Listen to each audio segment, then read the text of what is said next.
okay. See where you're at. And then you could take your attention to your feet on the ground, your buttocks on your seat. Perhaps start to build or increase that connection with your embodied self. Perhaps just feeling a tiny bit more connected to the body after that. And see if you can retain some of that awareness, even if it's just knowing your feet are on the ground or your bum's on your seat. Practice, we do this at the start of a lot of our Zoom calls to build a sense of community, a sense of connection, even in the virtual world. And this connection is a big part of embodiment, connection to our own bodies, other humans, the planet, the nature as a whole. They're all elements of embodiment practice and can come into embodied meditation. So embodied meditation can be a lot more about interacting with the world around us, of embodiment, how I am in my body. So it becomes a little bit less just a concept that you're picturing, but something that can also affect the body. And it can give more meaning to your practice. So once you're more aware of the things that are going on in the body and the things that you do with your body, because some of it you can change, maybe not during meditation, because we often just sit with how things are, but starting to notice what we subconsciously do with the body or what the body is telling us paves the way to making changes. Practices, awareness creates choice. Do that anymore.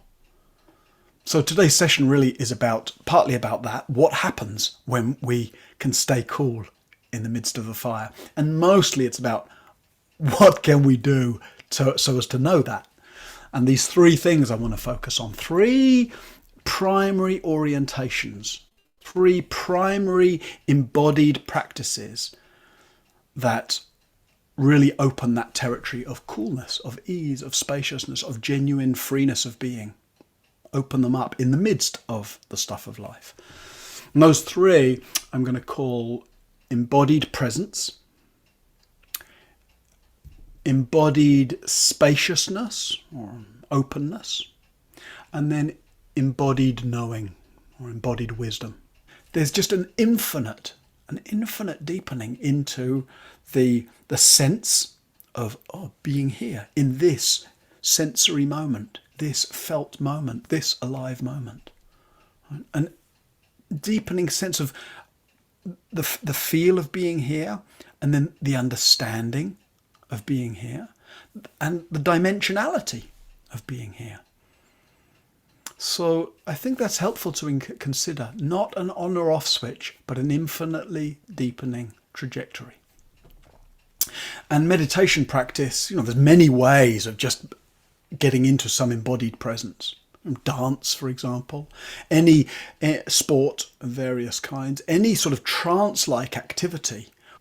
Wonderful.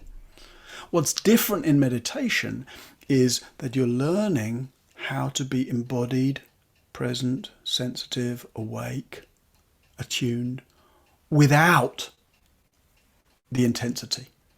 Intensity draws awareness, right? So dance and you feel in your body. Great.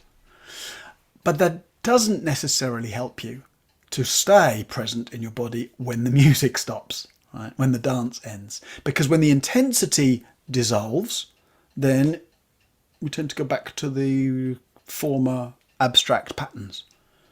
So meditation is actually the training of more and more inhabiting your experience. That might be through just following your breath, for example, just feeling the expansiveness of the in-breath,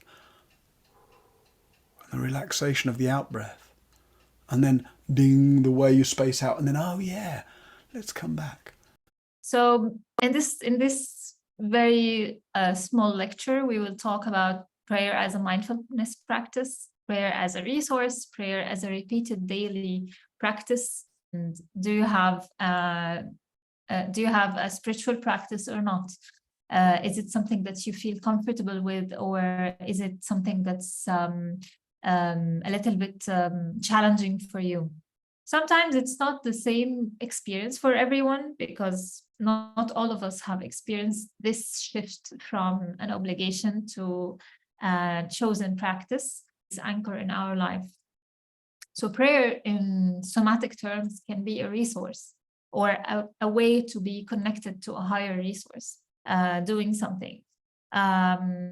Everything in our lives can be a prayer. Everything that we do in our lives we can find the prayer around it, whether it's something that's set in a specific religion, or whether it's something that we can craft ourselves.